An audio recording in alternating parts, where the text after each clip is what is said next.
Olá, aqui é o professor Márcio Caldas, trazendo aí material de processo penal, direito penal, medicina legal. No vídeo de hoje, vou falar de processo penal, recursos, teoria geral. Na verdade, eu já gravei um vídeo introduzindo o tema. Falei sobre conceito de recursos, falei sobre fundamentos dos recursos, falei sobre características dos recursos. E hoje não, agora, nesse vídeo, vou dar continuidade à teoria geral, falando sobre os princípios regentes desse tema, da matéria recursal.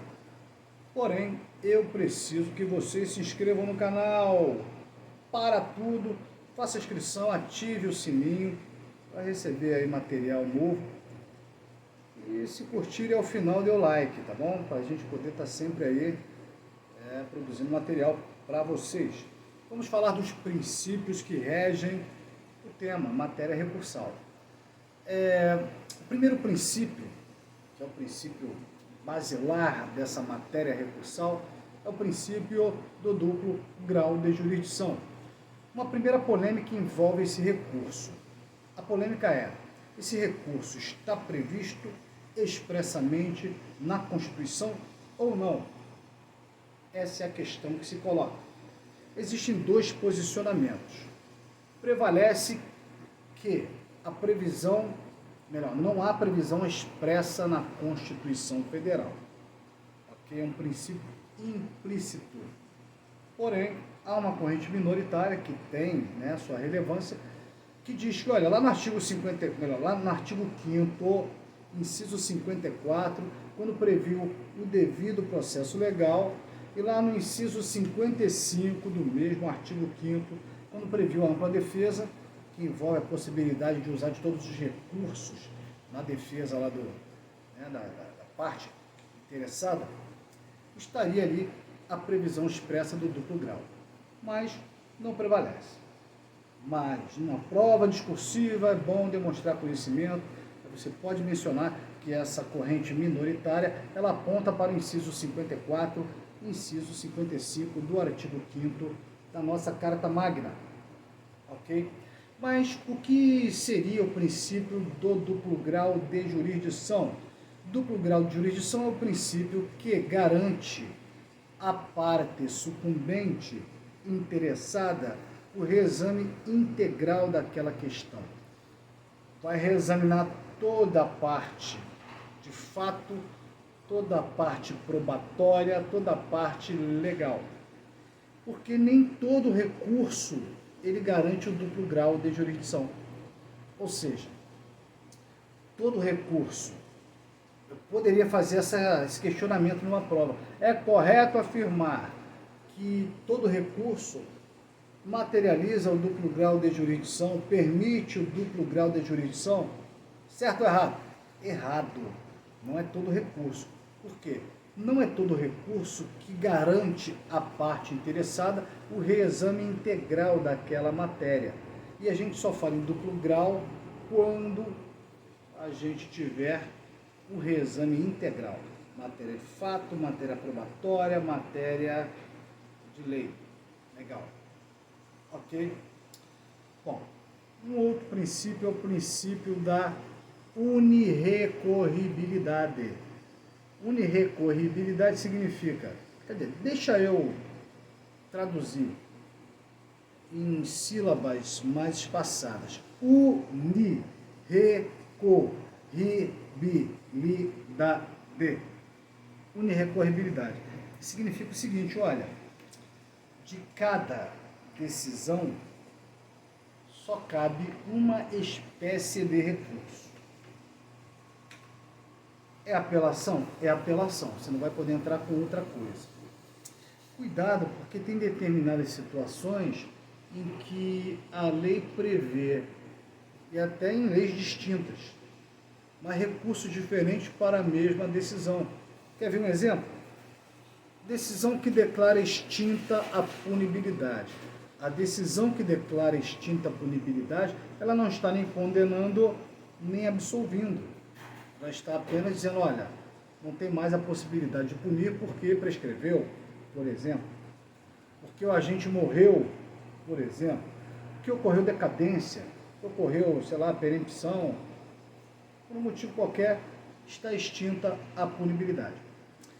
Essa decisão que declara extinta a punibilidade, você tem a lei prevendo recurso em sentido estrito, você vê a lei falando em apelação, você vê a lei falando em agravo e em execução. Ah, então eu posso entrar com qualquer um? Eu posso entrar com mais de um? Não. Contra cada decisão vai caber uma espécie recursal. Mas por que a lei previu 3? Porque depende do momento que você teve essa decisão. Se a decisão foi proferida, em determinado momento, por exemplo, no final da primeira fase do rito bifásico do júri, você tem ali a possibilidade de um recurso em sentido estrito. Se você tem essa decisão no final do processo, numa sentença, se for no bojo de uma sentença, aí você vai ter que manejar uma apelação. Mas se o cara já foi condenado, transitou em julgado, está cumprindo pena, e durante o cumprimento da pena houve a extinção da punibilidade e a respectiva decisão reconhecendo, declarando extinta a punibilidade. Aí não é nem o recurso em sentido estrito, não é a apelação, e sim um agravo em execução. Mas observe que sempre vai ser um recurso. Não tem mais de uma espécie de recurso. Professor, então quer dizer que só pode ser um recurso? Então é quem chegar primeiro? O juiz proferiu uma sentença, condenou o Névio. Só que o promotor entendeu que a pena foi pouca, deveria ter uma pena maior. Já a defesa achou que não tinha que condenar, tinha que absolver, tinha que invalidar, declarar nula. Então as duas partes querem recorrer. É quem recorrer primeiro, porque tem que obedecer o princípio da unirrecorribilidade. Não, nada disso. Ambas as partes que eventualmente sucumbirem, elas podem recorrer. Só que tem que ser a mesma espécie recursal. A unirrecorribilidade não diz que uma parte só que tem que recorrer. Não, tem que dizer que é uma espécie de recurso só que você vai escolher. Na verdade, não é escolher, a lei que vai falar qual é o recurso. Então, o juiz condenou o Mévio a uma pena X. O MP gostou da condenação, mas não gostou da pena, achou que tinha que ser uma pena maior. Ele vai lá e apela.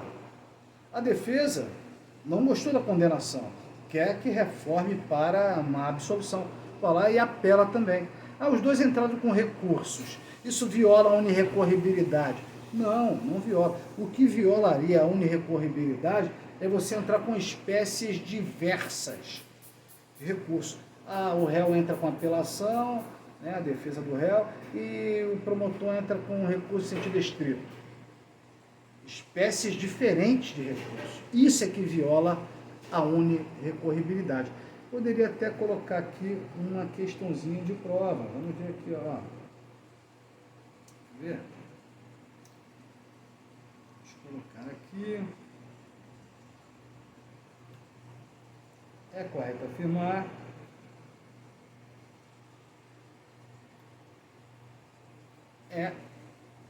tentar digitar sem olhar para o teclado. Vamos ver se eu sou feroz. Correto afirmar que viola o princípio da, estou digitando mesmo, tá? Da unirrecorribilidade. A parte autora e a parte ré apelarem contra a mesma decisão, a mesma sentença. Errada. Essa não é uma situação que viola a unirrecorribilidade. Eu digitei mesmo aqui, vermelha. É correto afirmar que viola o princípio da unirrecorribilidade a parte autora e a parte ré apelarem contra a mesma decisão. Tudo bem que tem um errinho ou outro aqui. Não é que vila, é que viola. Apelarem.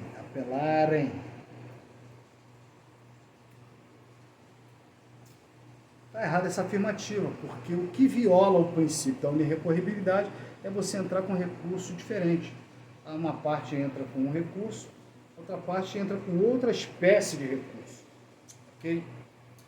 Bom, há exceção ao princípio da unirrecorribilidade, ou seja, há situações em que contra a mesma decisão vai caber duas espécies diferentes de recurso? Sim. Nós temos, por exemplo, uma decisão que vai desafiar ao mesmo tempo o recurso especial para o STJ e recurso extraordinário para o STF. Os dois recursos vão se interpostos juntos, atacando a mesma decisão. É uma exceção. Então, abençoados, vamos fazer uma questãozinha dessa aqui, ó. É correto afirmar que o princípio da unirrecorribilidade comporta exceção. Por exemplo,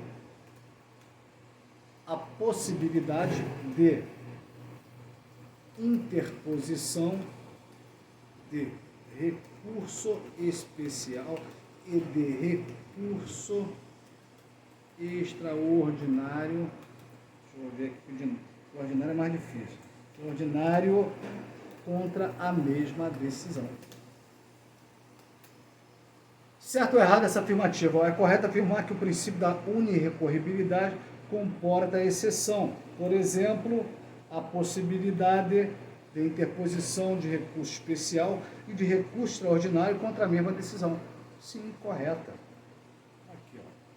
Correta. Nós temos também embargos infringentes e embargos de nulidade, interposto contra a parte não unânime proferida no tribunal, no julgamento de uma apelação.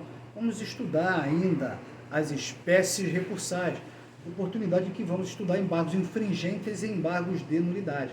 Mas embargos infringentes e embargos de nulidade também podem ser, são recursos diferentes, que podem ser interpostos contra a mesma decisão. Mais uma vez, uma exceção ao princípio da unirrecorribilidade. Vou colocar também essa questão aqui, ó. Vai que é uma questãozinha objetiva, letra A, letra B. Então, eu posso estar procurando a incorreta, tenho que colocar algumas alternativas corretas. Vou colocar mais uma aqui, ó. Pode afirmar que o princípio da unirrecorribilidade comporta exceção. Por exemplo, a possibilidade de interposição de embargos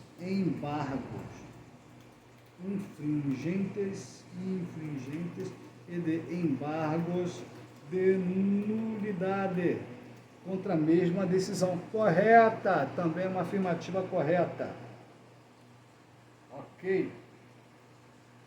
Bom, vamos avançando. O que mais? Outro princípio. Princípio da fungibilidade. Princípio da fungibilidade ou do recurso indiferente também é importante em nosso processo penal. Por quê? A parte, muitas vezes, na hora de interpor uma decisão, acaba interpondo, na hora de interpor um recurso, acaba interpondo o recurso errado, ele troca o recurso. E aí, esse recurso errado vai poder ser conhecido, levado em conta, apreciado? O fato dele ter errado já era, fechou as portas, perdeu. A gente vai falar no próximo vídeo porque já está chegando aos 15 minutos e nós temos esse limite temporal. Logo aguarde a cena dos próximos capítulos. Inscreva-se no canal, ative o sininho, dê o like. Até daqui a pouco. Um abraço.